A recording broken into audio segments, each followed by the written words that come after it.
Hello and welcome back to an all-new episode of the Couch Brotato podcast. On today's show, we're heading back to Hill Valley to take a deep dive into Back to the Future Part 2, from futuristic gadgets to tangled timelines.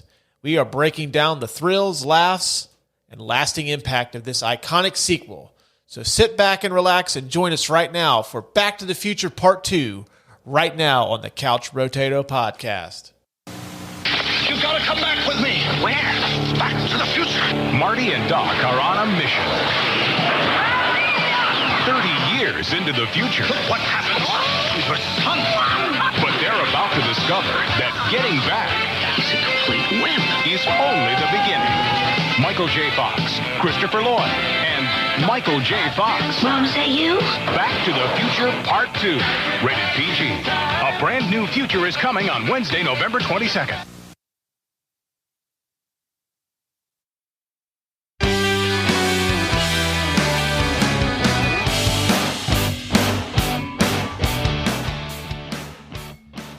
Hello and welcome back to the Couch Brotato podcast, a podcast where I already screwed it up. It's a podcast where friends shoot the shit about their favorite movies. There, that sounds a little bit better, right? Yeah. All right. With me, as always, is my co-host and partner in crime, Adam. How are we doing this evening, my friend? Oh, I'm doing all right. Can't complain. I'm excited to start talking about this movie. But how are you doing? I'm all right, besides flubbing the intro. Yeah. I mean, I've had a pretty mistake-free day, except for that. Now my whole evening's gone to shit. Well, you could always go back in time and try and fix it. I could. I don't have a DeLorean, but my Toyota Corolla can get to 88 miles an hour. So let's see if I can put that to the test. We are talking Back to the Future Part 2 today. Movie just celebrated its 35th anniversary. My math is right. Came out in 89. Yeah. 35th. Yeah, so we should have gotten a cake and ate our Back to Future 2 birthday cake while we did this. Should have been a dehydrated cake that we had to rehydrate. Oh, Mom, you sure can't hydrate a pizza. This movie, for me, kind of a weird roller coaster in terms of how I felt about it when I was a kid and I seen it in the theater. I remember I seen this like opening day. Like I forced my mom to Mom, Back to the Future 2's out. We got to go. Of course, she likes these movies too, so she was more than willing to take me. But I loved this as a kid. As I got older, I kind of started to not like it as much, and I really didn't know why. I just it was probably my least favorite in the series for quite a long time. And then when they did the release on DVD,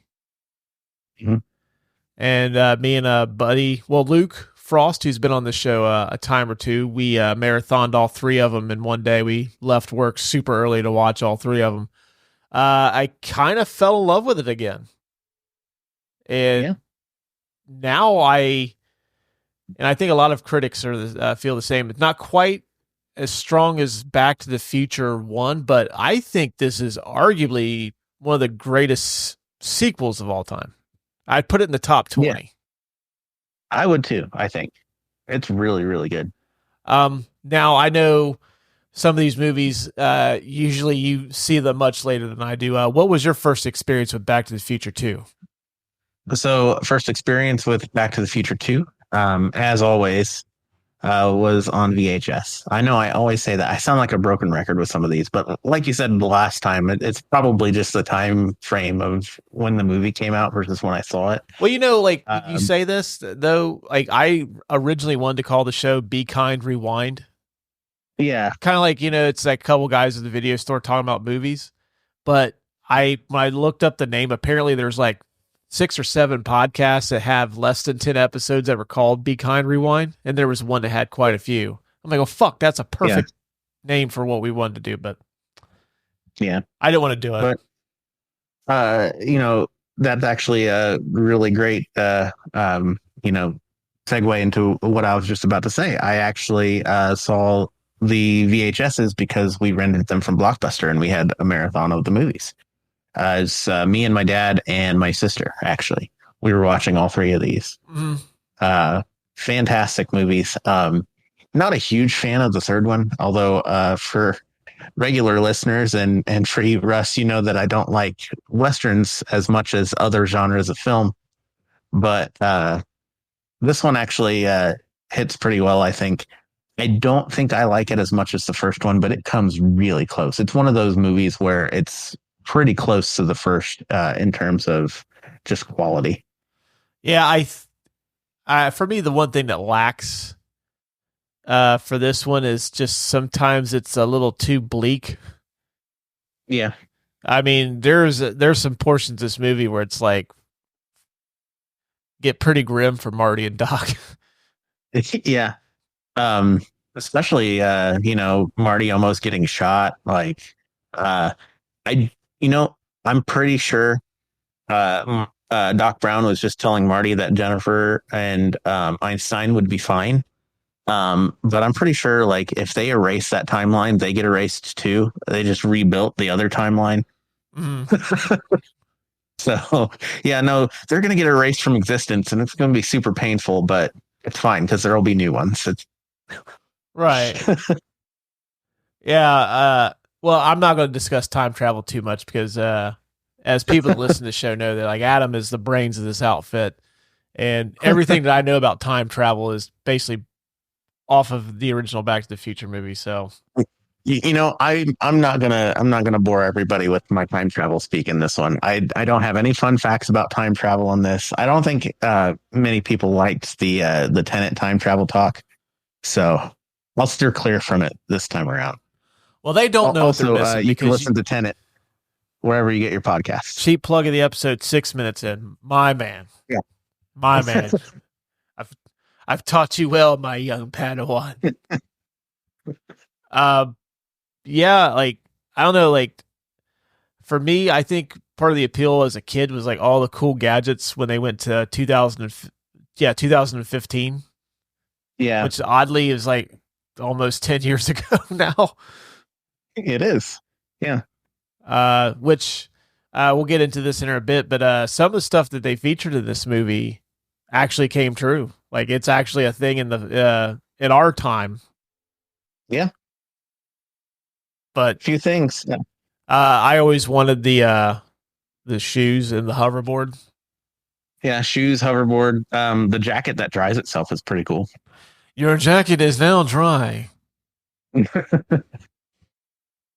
Well, hey, you ready to knock out some of these fun facts and get into the categories? Yeah, for sure. Okay, for those of you that have not seen Back to the Future Part 2, first off, what is your deal? It's phenomenal. Yep. It does require that you watch the first one, because if you watch 2 before seeing 1, like you're going to be completely lost, because it takes place literally like right after the first one ends. Yep.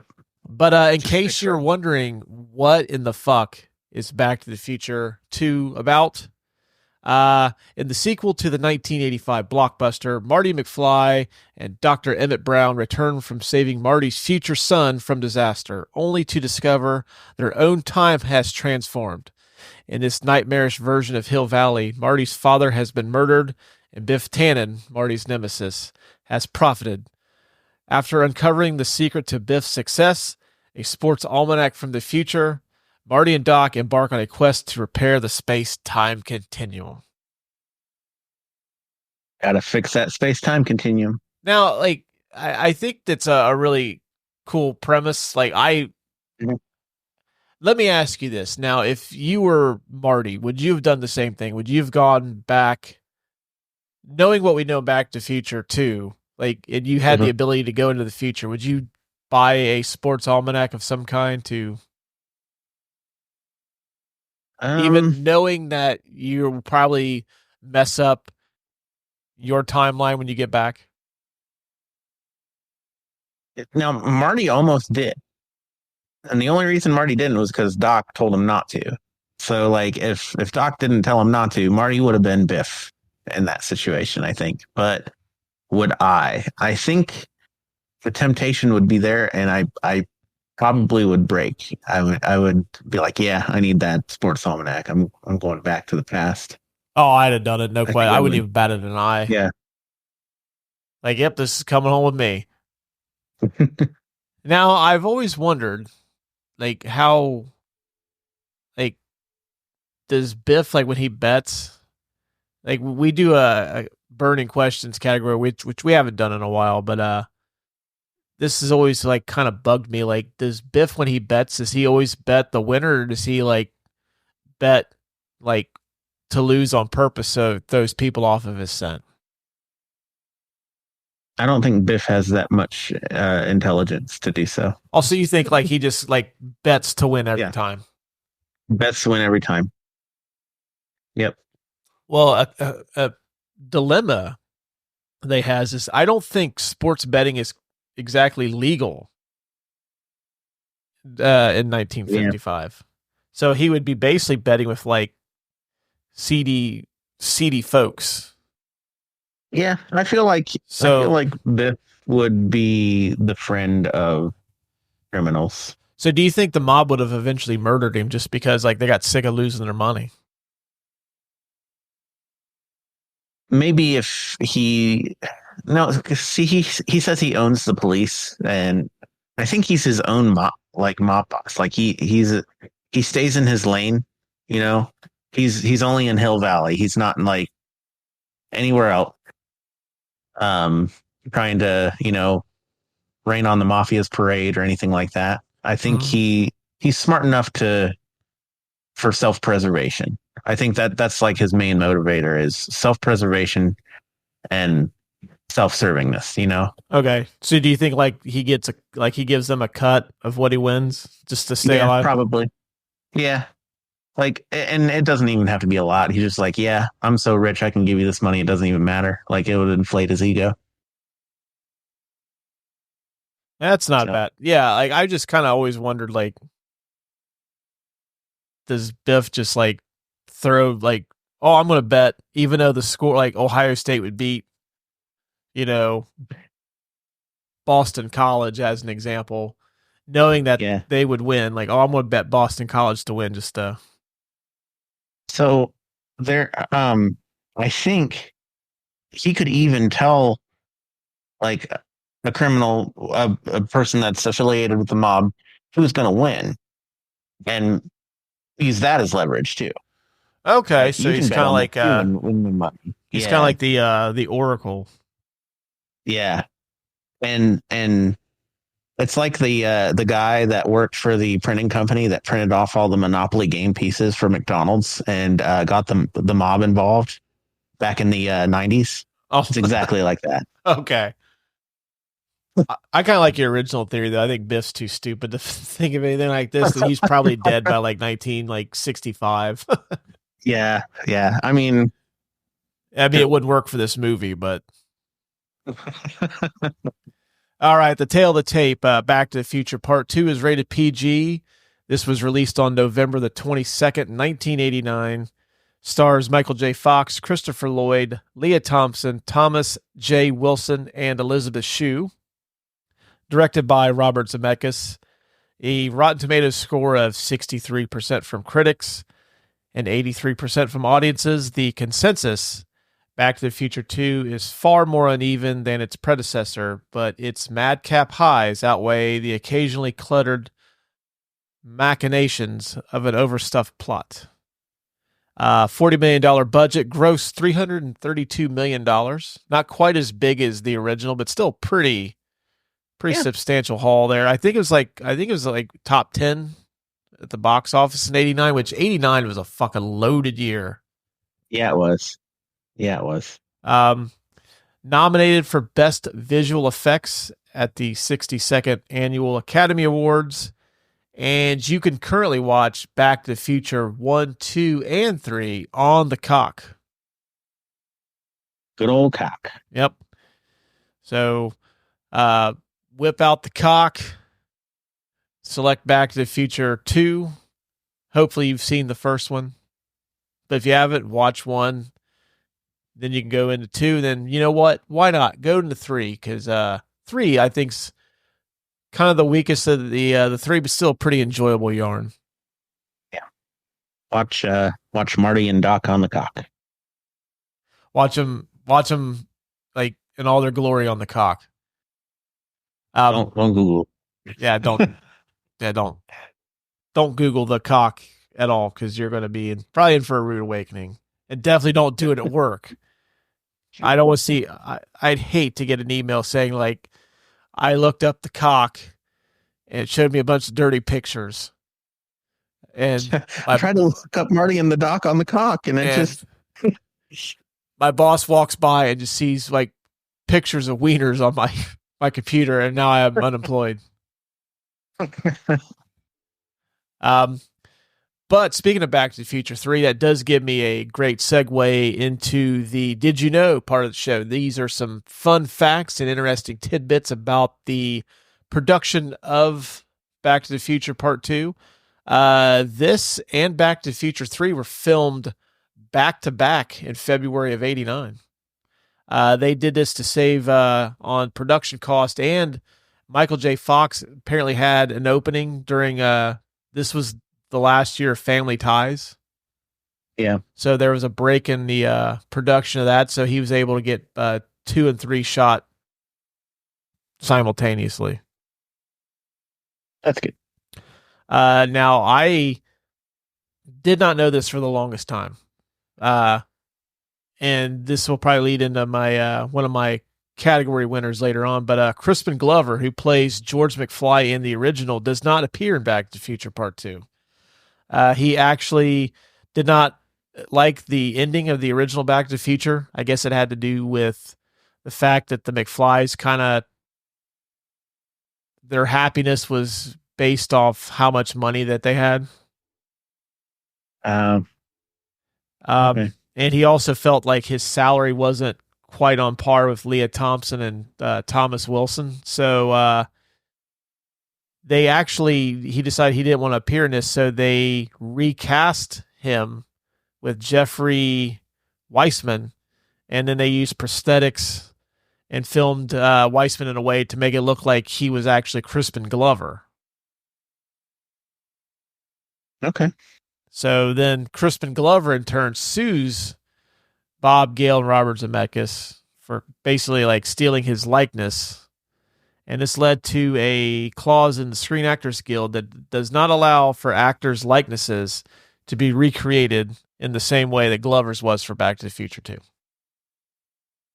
Okay. Well, that's kind of like what actors are, talking about now with AI. So yeah, it's the same thing with prosthetics. For the longest time, like I seriously thought that was Crispin Glover. Like I really did. Yeah, it looks like him a lot. I knew they recast him, but I didn't know until much, much later after I had already watched the movie. Yeah, I think it took me like when I watched the Back to the Future movies on Blu-ray, when like Crispin Glover's name didn't appear in the credits, and I put 2 and 2 together finally. Yeah. The Jennifer Parker role, played by Claudia Wells in the original, was also recast. Elizabeth Shue, probably my biggest crush of the 1980s. Man, I really had a thing for Elizabeth Shue when I was a kid. So I have no problems with this. I had no problems at all with this recast, but she was cast after Claudia Wells had to drop out because her mother became real sick, so she stopped acting to take care of her mom. That's good. That's nice. Astrophysicist Carl Sagan considered this the greatest time travel movie ever made. He praised the accuracy in the handling of the multiple timelines as what would really happen if time travel were possible. In the Back to the Future, the game, Carl Sagan is the alias used by Doc Brown when visiting Hill Valley in 1931.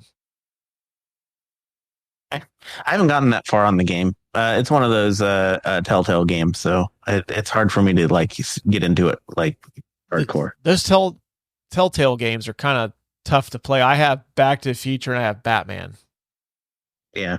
And I got probably about 60% of the way done with Batman and just gave up. Like, I can't do this. I got all the way done with the Jurassic Park one. That's the only one that I 100%ed. I even got all the achievements on Xbox 360.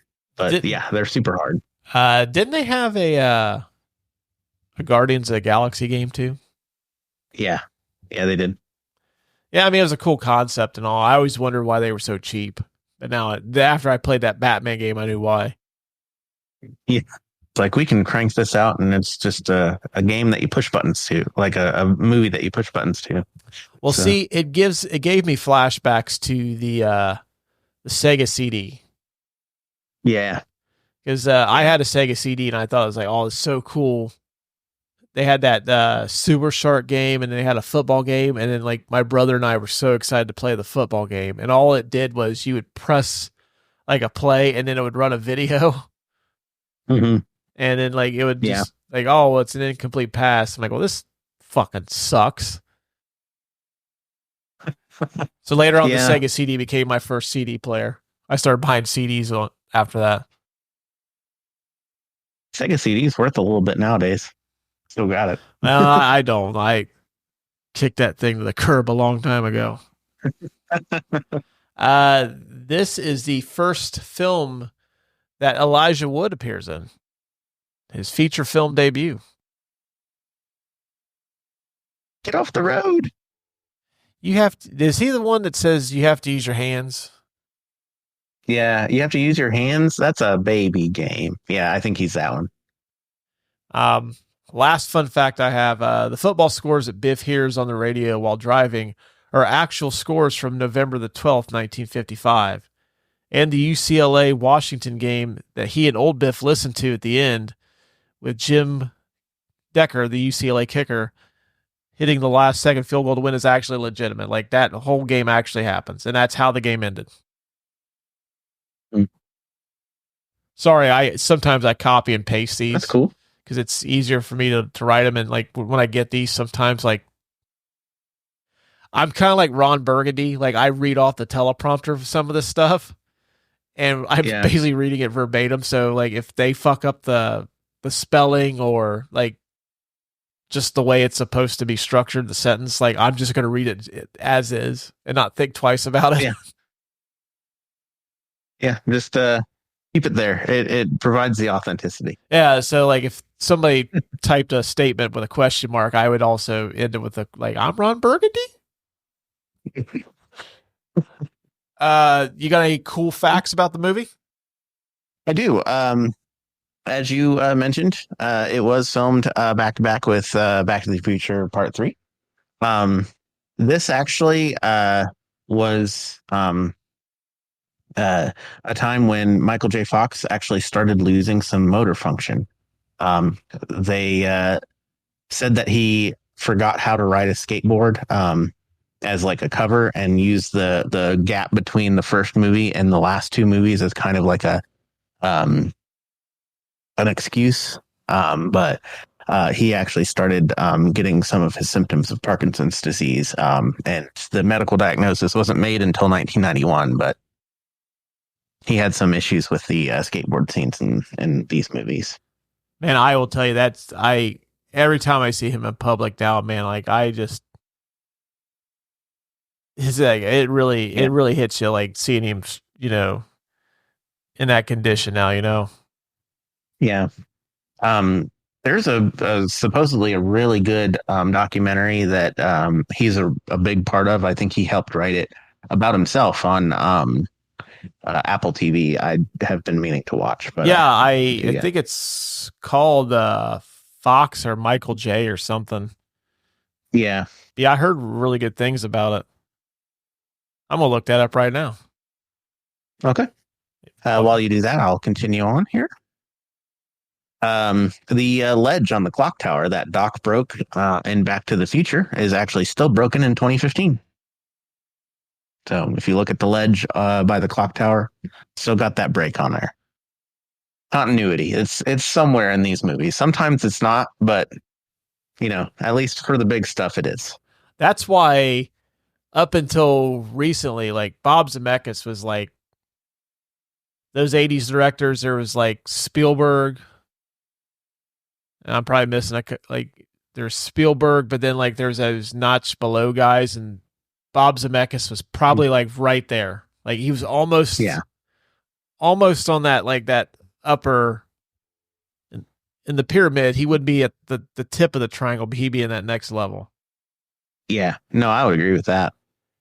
He's a very, very good director. I don't know what's happened to him in recent years, but man, he's been pumping out the hot trash lately. Like that movie he had here with Tom Hanks and Robin Wright Penn. Like I didn't even like, what the fuck is this even about? Like it's literally like them sitting in a living room. And it's like as they get older.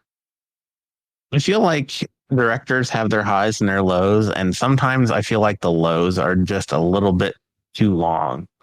My opinion. Well, I think for like every Martin Scorsese, who I really don't think there's been a dip in the quality that Scorsese's doing, but like most of these other guys, it seems like they kind of lose their fastball after a while. Yeah. Like even Spielberg. I mean, I know he got a couple of Oscar nominations in recent years, but like for popcorn movies, though, it's like he hasn't had it in a little while. Yeah, no, I mean, I wasn't a huge fan of Ready Player One. Like it was a movie. Like I liked all the pop culture references. I liked the video game aspect of it. Didn't get to read the book thoroughly, but was nothing like the book.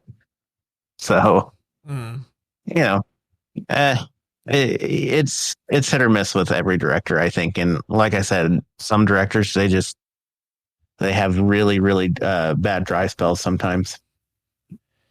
Or just sometimes they just don't have it anymore. Yeah, like M. Night Shyamalan. What's the last good thing M. Night Shyamalan has done? Like that movie he did. Well, Split, I thought was pretty good. Well, Split was good. Split was good. It's been a minute since Split though. That was back in 2015, wasn't it? Didn't Split come out around then? I think it's 2017, 2015, 2017, somewhere in that neighborhood. Yeah, but yeah, no, his record's not that great either. I still want to do The Happening at some point. Oh yeah, no, The Happening has to happen. Oh, dad jokes. I have actually, hang on. I have that sound effect on this board, but I forget which button it is, and there we go. There we go. I found a soundboard on here, so I was like, oh hey, I'm gonna try this.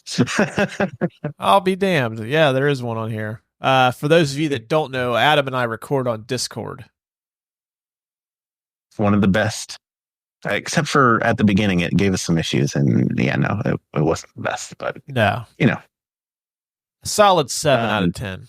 But we're getting off topic here. What were some of your other fun facts?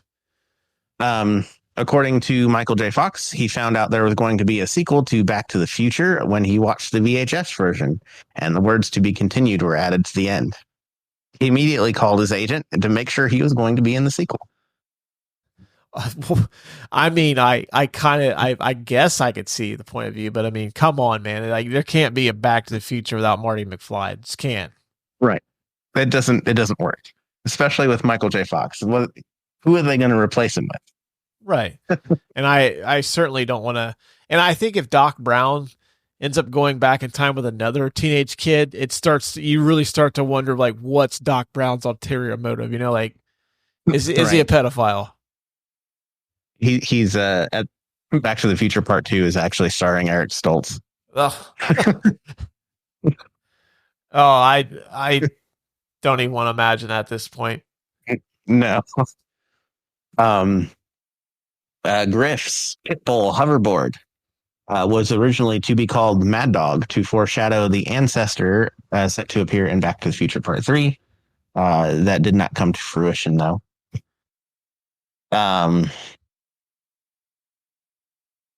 So near the end of the film, when Marty is attempting to steal the almanac back from Biff, they approach and eventually drive through a tunnel. This is the same tunnel private investigator Eddie Valiant drives through to reach Toontown in Who Framed Roger Rabbit. Also directed by Bob Zemeckis. Yep. And also starring Christopher Lloyd. That's true. And they came out in the same year. Yep. Indeed. Man, that's a fucking hell of a year for a director. Roger Rabbit, Back to the Future Part 2. Yeah, and then next year, Back to the Future Part 3. Although I don't know the box office for Part 3, so I don't know if it was. I think it was a fairly big movie, but it wasn't like. I don't think it did nearly as good. But I remember 1990, like a lot of people, like they consider that, like kind of a down year.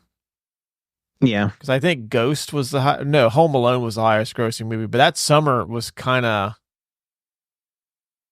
bleak. Mm-hmm. Like the only movie that I remember being super cool that summer was we got Back to the Future Part 3, Die Hard 2, and Total Recall. All solid flicks. Oh, well, now looking at some of the movies, we also got Days of Thunder, which I will fucking argue till I die that movie fucking rocks. That's like one of my favorite Tom Cruise movies. Back to the Future Part 3 was the 10th highest grossing movie of 1990, and it did $87 million. It's not a huge takeaway, but being 10th highest grossing, that's nothing to scoff at. Yeah. And this next one that I have is a little bit long, but I thought it was very interesting. And I want to go out and find this because I have not seen it. But a fake teaser trailer for the non-existent Jaws 19 was released on October 21st, 2015. It describes all 19 movies as follows. Jaws made you afraid to go in the water. Jaws 2 made you afraid to go back into the water. Jaws 3D was a new dimension in terror. And Jaws the Revenge, it was personal. And Jaws 5, it was just business. And Jaws 6, it was pure pleasure. Jaws 7 was Cyber Jaws. Jaws 8 was Robo Jaws. And Jaws 9 featured Chief Brody's grandson assembling a super team of shark hunters. Jaws 10 was a man versus shark versus all the terrors of the deep, suggesting giant squids. Jaws 11 took place in outer space. Jaws in space. Jaws 12 was a prequel to Jaws 13. It was a prequel to Jaws Part 2, a sequel to the prequel. And Jaws 14 had Jaws starting a family. In Jaws 15, Jaws battled a Russian shark named Ivan Sharkovsky. Just being a spoof of Rocky. In Jaws 16, Jaws took a bite out of the Big Apple. Jaws 17, 50 Scales of Gray. And Jaws learns about love from a mysterious stranger. And Jaws 18 was the mind-blowing reboot. And finally, Jaws 19. The oceans are disappearing, and to save their home, the sharks must attack. This time, it's really, really personal, which was the tagline in the movie. And so essentially, like Jaws becomes a face after a while. Yeah, because that's in wrestling. That's what happens if you're a good enough heel. You eventually become a face because people stop hating you and they start to love you. Right. Yeah, Jaws is going to save the ocean now. Well, if he's not going to do it, who's going to? I know. It's got to be Jaws. And, he can eat all the bad guys along the way. It'll be a fun watch.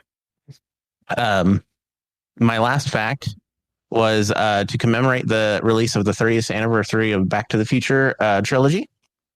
A short movie, Back to the Future, Doc Brown Saves the World, was filmed with Christopher Lloyd. Reprising his role of Doc Brown in the movie, Doc gives a video message explaining that he traveled to the 2040s in a rebuilt DeLorean and discovers that the inventions such as the hoverboard, dehydrated food, will cause people to become massively overweight. And even worse, a simultaneous glitch in every nuclear missile fusion device on the planet will cause a nuclear holocaust that decimates the world population. He subsequently travels back in time and successfully prevents such dangerous devices from ever being invented, thus explaining why the future 2015, as seen in the movie, did not come true in reality. God damn, that got fucking dark.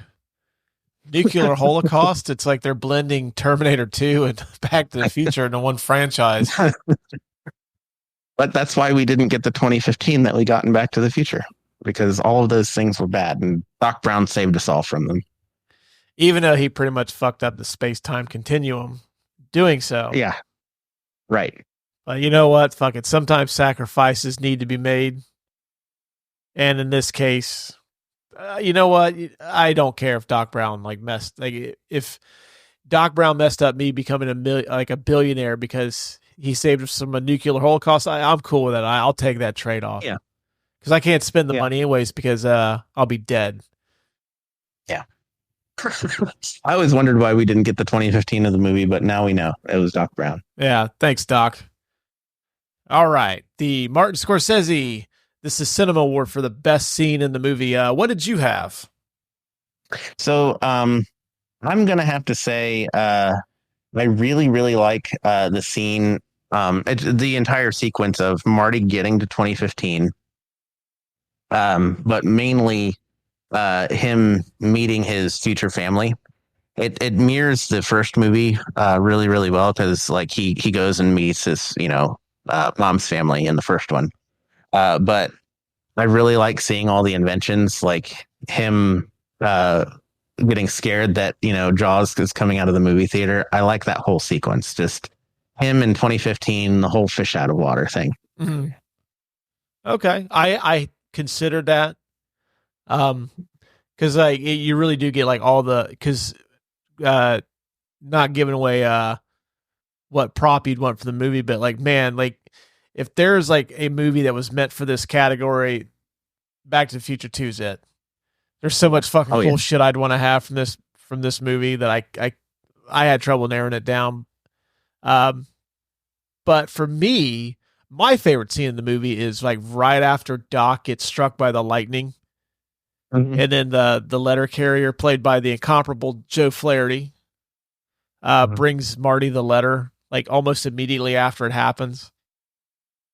Because when I seen this as a kid, like I thought fucking Doc Brown was dead.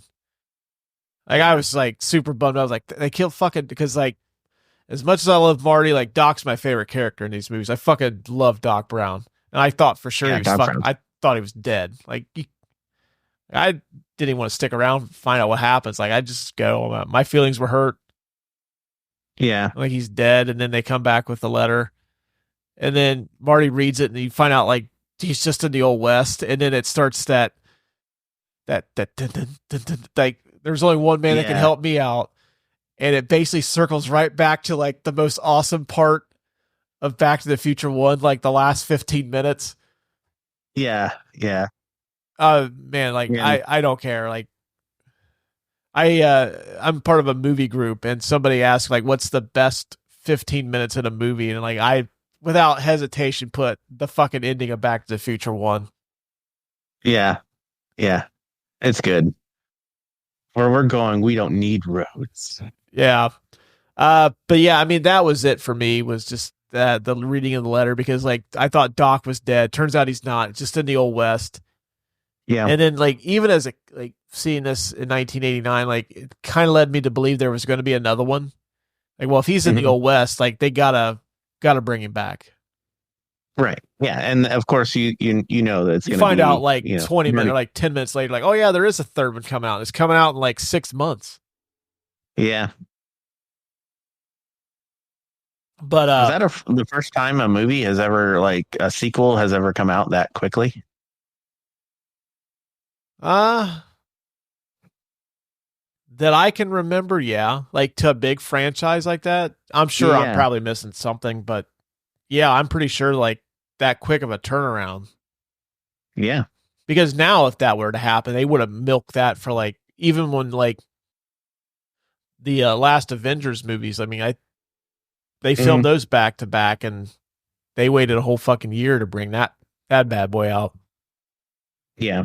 Universal's like, nope, we're going to satisfy your cravings for Back to the Future like in 6 months. Because we want to get this puppy, we want to get Back to the Future 2 out on VHS.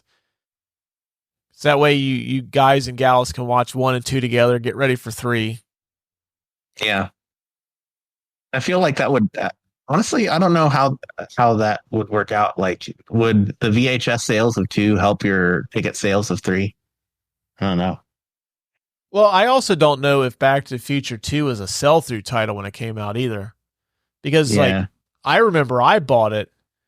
I'm probably showing my age here, but there used to be, once the video store got its shelf life out of, like, a movie, like, okay, we're done here. Like, this movie's made us our money back, then some. We're going to put it out for sale so you can buy it. So you end up buying somebody's, like, a copy of a movie that's probably been played like 60 times, but you're also getting it dirt cheap. That's how I got Back to the Future 2, is I bought it in a previously viewed VHS bin. Well, I mean, it's a good movie to get for that cheap, for sure. Yeah, I bet I don't remember like it coming out for sale. Yeah. Because I know Batman, the 89 Batman was like the first movie I remember vividly being advertised like, hey, this movie's coming out for sale. Rush to the grocery store or rush to your department store and get it. I don't remember them doing that for Back to the Future 2. Yep. We're really showing our age. Rush to the grocery store or rush to the department store. Everybody's like, where's Amazon? Right. Well, yeah, like back in the day, they used to have like these little like, standees with like the tapes. Yeah. Man, that was like the best part about going to Blockbuster, was seeing all the standees. Oh, even better when you work at one, you can kind of cherry pick the ones like that in the movie posters. Yeah. Cherry pick what you wanted, and then like just all right, fine. I'll put fucking 10 things I hate about you on the marquee. I don't know what happened to that Gladiator poster, but fine. I'll put 10 things I hate about you up there. Not knocking 10 things I hate about you. Fucking awesome movie, but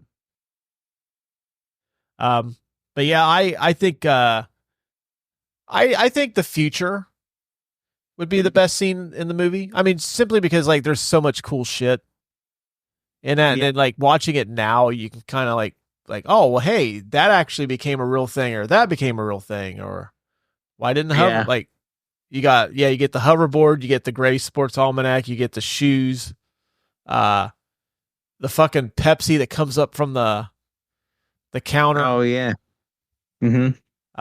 Flying cars. For some reason, still payphones. Yeah. That was the one thing they didn't get, was like still have to put a quarter into a phone, which I'm willing to bet like 50% of the people that listen to the show right now have like no clue what a payphone is, because like you just don't see them anymore. That and when Marty gets fired, Mr. Fujitsu says, "Read my facts," and then like immediately sends a fax. Yeah. Yeah, that would have been like on a text message now. The Andy Dufresne Get Busy Living or Get Busy Dying Award for the best or most quotable line from the movie. Now, this one I had a hard time with. Because like there's a lot of lines that I would say, but they appear in all the movies because they repeat the same things that I like to quote. Like, oh man, this is heavy, or roads where we're going, we don't need roads. So it's at the beginning of this one and at the end of the last one. So I don't know. I had a hard time with this. What did you have?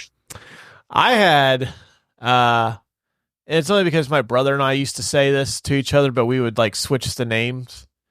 And like we'd come up with some kind of variation of it, but I like when Biff tells Marty, he goes, 2 McFlys with the same gun, and you kind of pretty much know like, oh yeah, Biff did fucking kill Marty's dad, and like Biff is an absolute piece of shit. That's probably not the most quotable line. I do like chicken because I think they, if I'm not mistaken, they introduce chicken, referring to Marty as a chicken in this, and it kind of basically it shows off like, well, it doesn't really show off because a character flaw I wouldn't be proud of, but it kind of shows the audience like Marty's pretty much his biggest flaw is like he doesn't like to be called out for being a coward. Yeah, and I think that it was a little bit forced in this one. They did it a little bit better in the third one, I think. But it you could tell that it was like a plot point in this one. Yeah. Yeah, because if I'm not mistaken, they don't really mention that in one at all. No, yeah, they don't at all. I think they made it specifically for this one. But yeah, no, they definitely did it way better in the third one. Yeah. It wasn't like a contrived plot point or anything. Oh, I'm willing to go with what's the matter, McFly? Chicken? Yeah, that's good. I also just honorable mention before we close out this category, but I do like why don't you make like a tree and get out of here? And then old Biff is like, it's leaf, you idiot. That's good too. Yeah. I have never heard like I don't know. Was that a real expression or like is that just something made up for the movie? Because that sounds like that's something that came out of the 50s. Like people would say something like that. I think it was a real expression. Yeah. Oh, I do like when Biff says like that's about as stupid as a screen door on a battleship, and then Marty says it's a screen door on a submarine. You dork. Yeah. Also, I hate manure. Yep, I was just gonna say like, and I hate manure. Never, a bad way to go. But so we're giving it to what's the matter, McFly? Yeah. Chicken. Yeah. I'm cool with that. Yep. The McLovin Award for the best supporting or scene stealing performance. I'm like really, I don't know what's going on. Second time I've jumbled words. Like I forgot how to fucking read tonight. I literally have it written down right here and right in front of me what I need to say, and I can't fucking say it. Yeah. Well, I mean, that's all right. I'm not going to cut it out. We'll get through it. The McLovin Award for Best Supporting or Scene Stealing Performance. I'm going to nominate one Jeffrey Weissman as George McFly, simply because like I didn't know that was not Crispin Glover. So I mean, well done, sir. Yeah, that's a really good pick. I had James Tolkien as Strickland.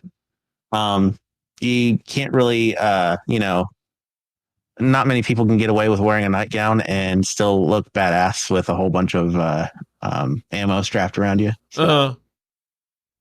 Yeah, it's kind of hard to pick this category because essentially most of the movie is focused around Marty, Biff, Doc, and then Lorraine, and then it's kind of like small bit roles in between, surrounding them. Yeah.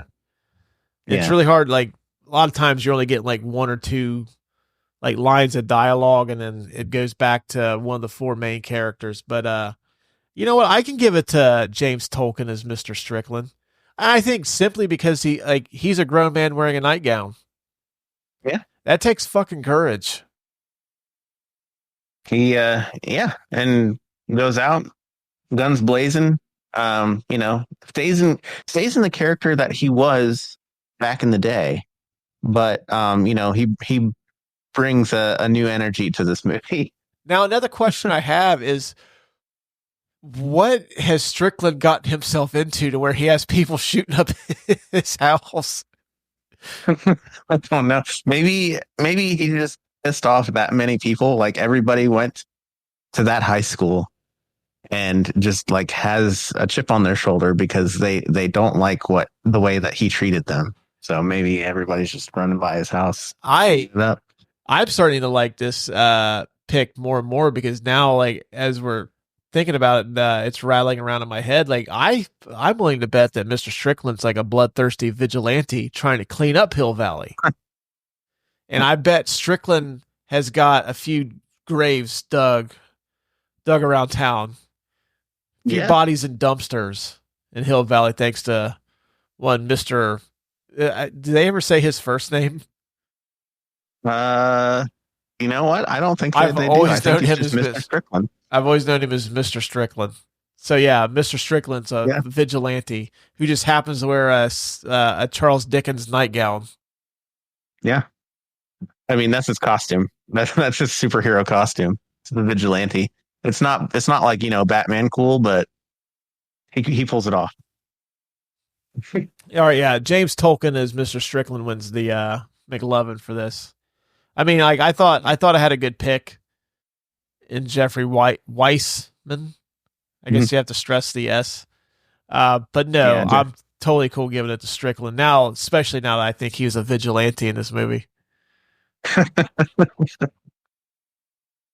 The Dean Winters, Who's That Guy / Girl Award for the performer you've seen in something, but you don't know who they are. I've got to go with my boy Joe Flaherty. Mm-hmm. He's the Western Union courier that meets Marty right after Doc gets hit by the lightning bolt and sent back to 1885. Most of you guys and gals are probably going to remember him as the jackass, the heckler from Happy Gilmore. Happy Gilmore, yeah. But Joe Flaherty's had quite the career. He, as I was telling Adam, he was on a skit show called SCTV, which was pretty much overshadowed by Saturday Night Live. But like John Candy, Catherine O'Hara, Rick Moranis were all in the show, as was Joe Flaherty. And he played one of my favorite characters, Count Floyd. He was kind of like the movie midnight movie host, which they don't do this anymore, but used to be a thing back in like when I was a kid. The local television station would run like movies late at night. Usually be after the 11 o'clock news. Like here in Columbus, there was Fritz the Night Owl, who is still doing his thing. I still need to get out to one of those, but I loved Fritz the Night Owl as a kid. That's kind of what Count Floyd was. Mm-hmm. But he's my pick. Because anytime that guy shows up, it's like, okay. Yeah, he was an anchorman too. I think he was the TV station manager in that Texas. Was he an anchorman? Mm-hmm. Yeah, I'm pretty sure. The original or the second one? I'm pretty sure it was the original. I remember seeing him. I'll have to look it up. You're not talking about Fred Willard. No. Okay. Yeah, watch me be super, super duper wrong, but I'm pretty sure. Well, while you tell us who you are nominating for this, I'm going to look it up. Okay. So I'm nominating one of two people, and I'll let you pick which one because I'm not sure which one myself. Billy Zane, and Elijah Wood, and one of them plays Biff's crony, and then the other one is the kid, the video game kid. I only picked these two because they are very well known, and if you see them, it's not like, oh, who's that guy? But in this movie, they're very, very young, and so it's hard to see them as their adult self nowadays, having plenty of movies under their belt. So little did we know that the kid that was having trouble with Wild Gunman would go on to save Middle Earth. Yeah. And you are right about Joe Flaherty. He does play Veronica Corningstone's manager in Anchorman. I can't believe Anchorman is probably one of my favorite movies of my favorite comedies of all time, and I never picked that up. I just I had the picture of it in my head, and then I thought maybe it was one of those Mandela effect things where I was remembering wrong, but I'm glad I was right. Nope, Flare Dog is in Anchorman, The Legend of Ron Burgundy. Okay. I think I think those two guys, I mean, even though they are like young, you can like Billy Zane's Mhm. Billy Zane. He's the creep in fucking Yeah. Titanic. And Elijah Wood's He is. Frodo. True. I mean, most people are I going don't to know think who you they can are. recognize them. Yeah, but tell me you look at that video game kid and you're like, okay, that's Frodo. That's fucking Frodo. I think Elijah Wood, yeah. Billy Zane might be a little tougher because, like, I know in the alternate 1985, he has the cowboy hat on, Yeah. and it's kind of hard to pick him up. Casey Zemesco, I think I pronounced his name right. He's one of Biff's cronies too. He played in Young Guns. Okay. That might even be a better one, but I think Elijah Wood's Elijah Wood. I mean, like, okay. you see I'm you okay see with- him and like, okay, that's Elijah Wood, even though it's him as a kid. I'm okay giving it with Kewerson. Like, yeah, mine were out there picks, but I felt like they deserved a shot because they were super young back during this movie. So Yeah, I mean, I think Elijah. It's cool to mention Elijah Wood being in this, but yeah, I mean, like you see him and like, yeah, that's Elijah Wood. Now, if you're seeing this in like even the mid '90s, might be. Mhm. Well, no, Elijah Wood was in stuff in the mid '90s too. He was in what was that fucking Rob Reiner movie that was really really bad? North. there was okay, and then wasn't he in one with Macaulay Culkin at one point? Yeah, The Good Son. Yeah. Mm-hmm. Every person who has children's worst nightmare is like, man, is that going to be my kid? Yeah. I need to revisit that movie. I've talked about that movie in recent months. Like, I just need to watch it. So are we giving it to Flaherty, or is there anybody else you think comes to mind? No, I'm good with giving it Flaherty. I think Flaherty's case is the fact that like he's in a pretty notorious comedy, Happy Gilmore, but like you don't like. Okay, I've seen that guy and stuff, but I don't know who he is. Like, what's his name? Right. Yeah. Like you would have to go on IMDb to look up like, okay, who plays the heckler in Happy Gilmore? Yeah. You don't know his name until like, well, I mean, we know his name, but like if you're the average viewer and you're like, I know that guy. I don't know his name, but I've seen him in lots of movies. So that's the essence of this category. So I think he deserves it. Okay. New category just for this particular movie, and I don't think we ever really come up with a good name, but the original name was the Sacred Timeline Award for the best 2015 invention that actually come to fruition. Does that sound okay? That sounds good. Yeah. Okay. So this category is basically items or like that were featured in Back to the Future 2 that were actually became real things in real life. So there's quite a few here, and I had it, but of course I had to go back to Wikipedia to look up Joe Flaherty being in Anchorman. Because I was like, that doesn't sound right, but then of course it was completely right. All right, just come on.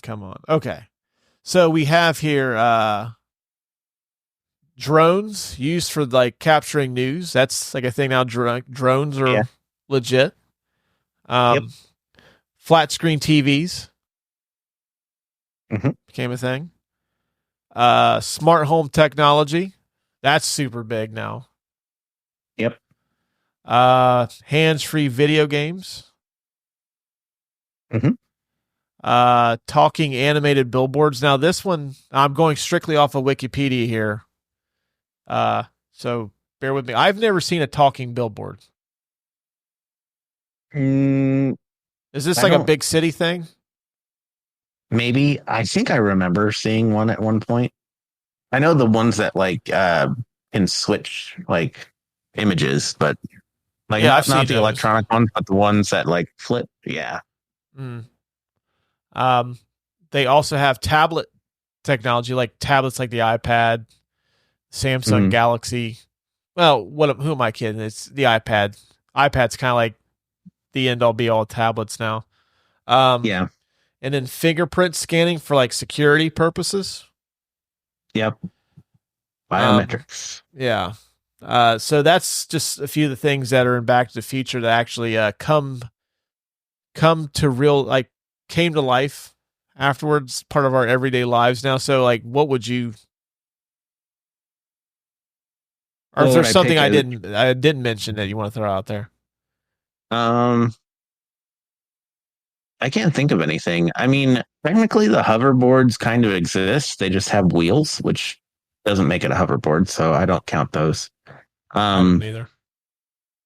But so of the things that you've mentioned, which one is the best one from this timeline? I'm gonna have to say smart home technology. I really like not having to go look up the weather. I can just ask my Echo Dot and it tells me the weather. Yeah, that's really cool. I think for me, I'm going to say flat screen TVs.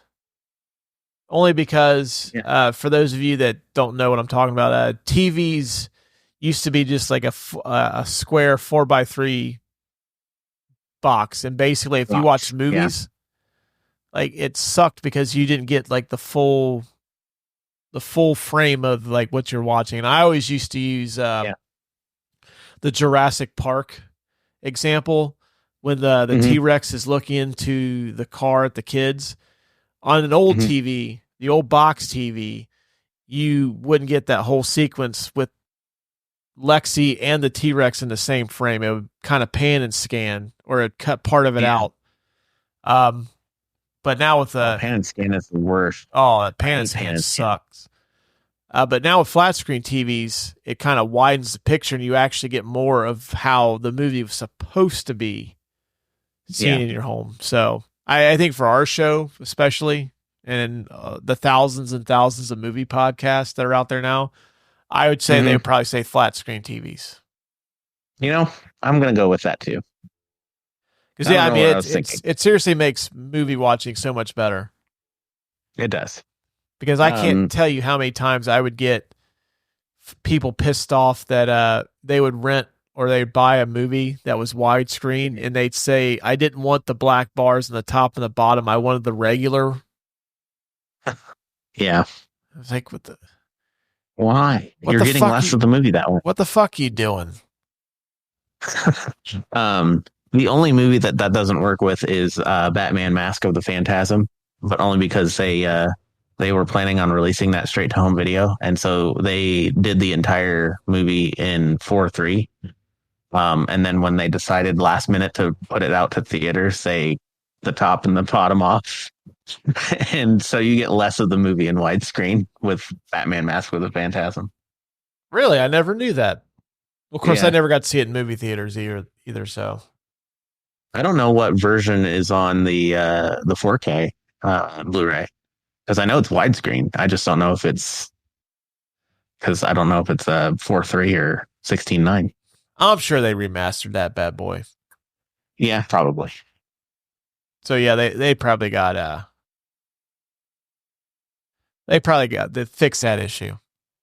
Yeah, but I agree with you. Widescreen format, flat screen TVs. Yeah, and plus that enables like I don't know if anyone watches or has YouTube TV now, but like being a football fan, one of the cool features is the Sunday tickets. You can do 4 screens on the same TV. Yeah, and that would be damn near impossible to do that on like an old 4:3 TV.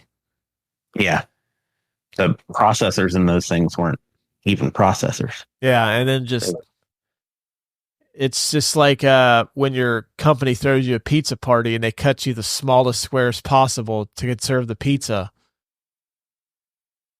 That's what it would be watching, like 4 screens on a 4x3 TV. So that's what I'm going with. Yeah, I think just flat screen TVs are really cool. But a lot of really cool shit came out of Back to the Future Part 2 that actually we use now. I really like the smart features, like the smart home stuff, and that would have been my pick if it hadn't been for the fact that Like I love that flat screen TVs are a thing now. So Yeah. No, I agree with you. I switched my vote. So all right, so the flat screen TV, the best invention that come out of Back to the Future 2. Yep. Now I'm curious for your pick on this. The Indiana Jones It Belongs in the Museum Award for the prop you would most want for your collection. oh man. I want the pink Mr. Scooty or whatever it's called. The hoverboard. I want that. The hoverboard. But the pink one, not the bulldog, I think is what it was called. The Pitbull. Pitbull, yeah. I want the Mr. Scooty. That's what I had too. I really wanted to go with the Gray Sports Almanac, but you can actually buy those. Yeah. And I actually got one as a Christmas gift. Oh, fuck. This is a long time ago. And it didn't have anything like American sports related at all. I think they had like cricket scores in it, stuff like that. Mm-hmm. But, yeah, I would want the hoverboard as well. Yep. But I mean, there's so much shit though that, like the fucking Mr. Fusion hydrator. Yeah. I that would be cool to have. Even like a Mr. Fusion on the back of your car to fuel your car. Right. Just like, I'm going to put my garbage in my car so I can make it to work today. Like, yeah. The jacket really wasn't like my cup of tea, but Marty's Nikes, the self-lacing Nikes were fucking super cool too. Yeah. Which is, they actually, cool. Nike introduced a pair of those. That's something similar to that back in, what was that? 2014, I think. No, 2009. 9. Okay. Do they self-lace? Wait a minute. Hold on a minute. No, they came out in 2016. But okay. They had it's called the let's see what they were called. They were called the Hyper Adapt 1.0. Okay. And they were sold in late 2016. Those were cool too. I would, as a kid, young me, would have wanted the shoes. Older me now would want the hoverboard. Simply because, like, if you had that in your house, I think most people would know what that's from. Yeah, I think everybody would know what it's from. Now, did you may have been too young, but did your school ever have the urban myth of like the hoverboard was real and like somebody knew like their cousin in like another state had one? Yeah, no, that was always a thing. Like, I remember when I remember hearing it before this, but I remember it came back to prominence when the DVDs to Back to the Future came out. I don't remember where I was at in school. I don't know if I was high school, college, what, but I remember people, I think it was high school, people were talking about it like, oh, they actually made those hoverboards, you know? And I think that's when a video, maybe it was a little bit after that when the Blu-rays came out, but I remember it came back to prominence again when a video with Tony Hawk was riding a hoverboard, and it was an April Fool's joke. But it was based off of the Back to the Future hoverboard. Yeah, I was always curious whether that was just like a thing for my generation since like the movie came out in '89, or whether that was like always. It's been a thing for a long, long time now. Oh, I'm glad that like that urban myth is still a thing. Like it's lived on. Yeah.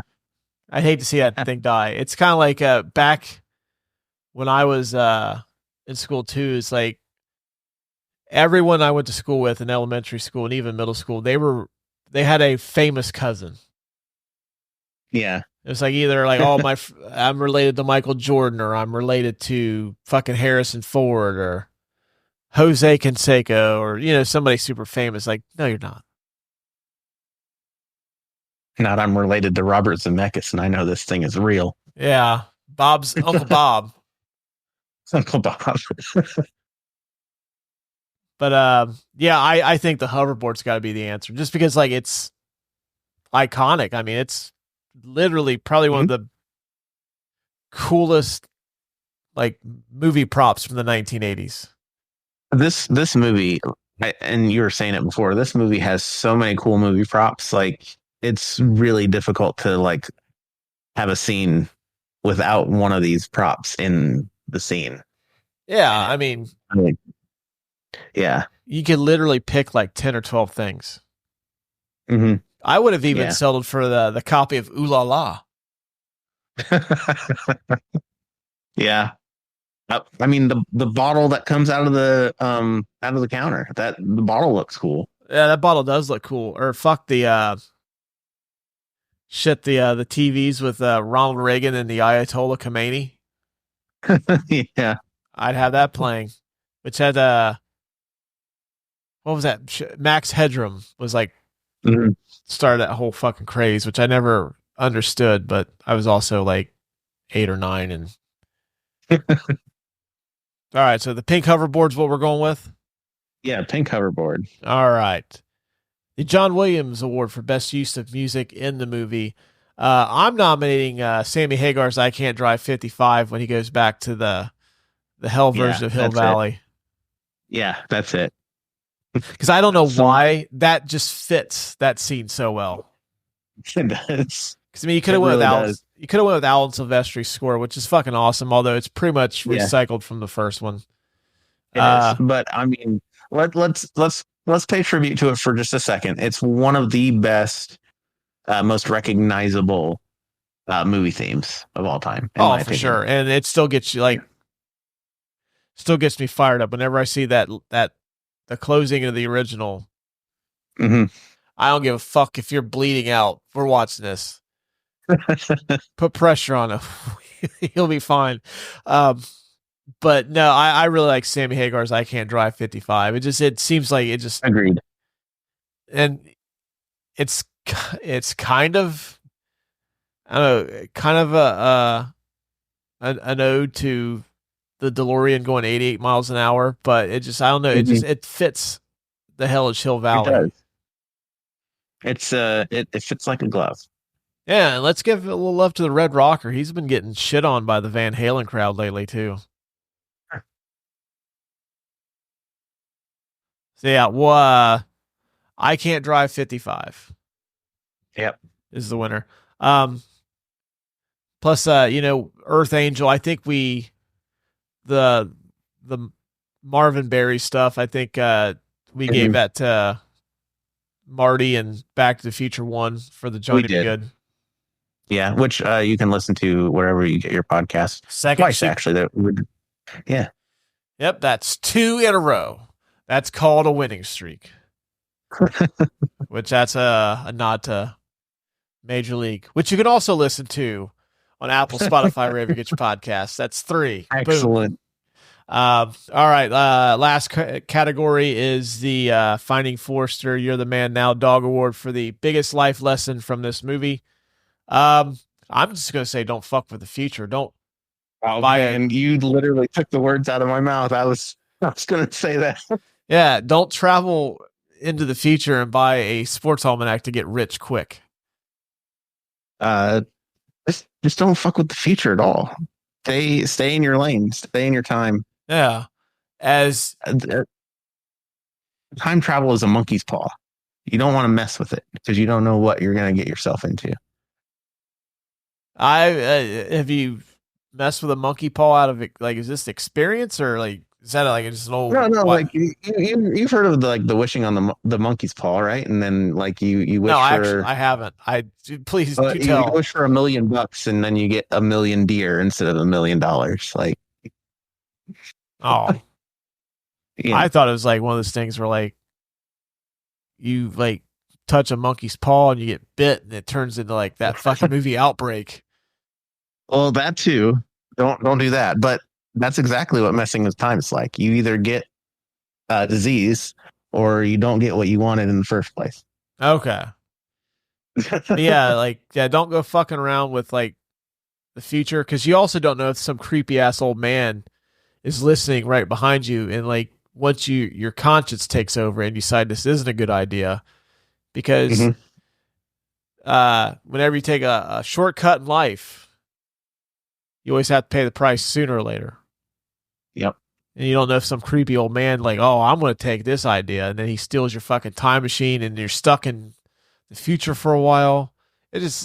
Nothing ever good. Like, I've never seen a movie where going to the future like turns out for the best. It's like they always have to fix it. Yep. Except for Avengers, but they didn't go to the future. They went to the past. Yeah. So yeah, see, but that was their new future. Okay, no, I'm not doing the time travel thing right now. Yeah. Tenet. All right. Anything you want to add before we wrap this bad boy up? Yeah. So, if you have not seen the Back to the Future movies, they are a fantastic watch. One of the best trilogies out there. Watch the Back to the Future movies. If you haven't seen them and you've listened to this entire podcast and you're listening to me, stop listening to me. Go watch the first movie, the second movie, the third movie, and then come back and finish listening to me and tell me how right I am after the fact. Right. Yeah. Very good points. Yeah, like I said, like you can actually, it's watching the Back to the Future trilogies. I think those movies aren't like super long, so you can spend like an afternoon. And we're getting into the winter months, so you're not going outside as much. You know what? Just spend. College football's over now, except for the championship games. Just take a cold Saturday afternoon. Like, why go outside and freeze your ass off? Order you a pizza, crack open a beer, fire up the cock, and just take a journey with Doc and Marty. Watch a man fall in manure multiple times. Yeah. In many different ways. Yep. So yeah, definitely check out Back to the Future. Fun ride. Like I said, now if I watch one of them, I generally will sit and watch all three of them. Yeah. Or I at least watch 1 and 2. Same. So yeah, I mean, if anything, watch 1 and 2. If you want to find out what happens to Doc, watch 3. Like I said, it's not quite as good as the first 2, but still an enjoyable romp. But yeah, that's going to wrap it up for this week. If you have not, please follow us on our social medias. I got all those links in the show description below. We're on pretty much Facebook, Instagram, Twitter, Twix, whatever they're calling themselves these days. We're on Blue Sky now.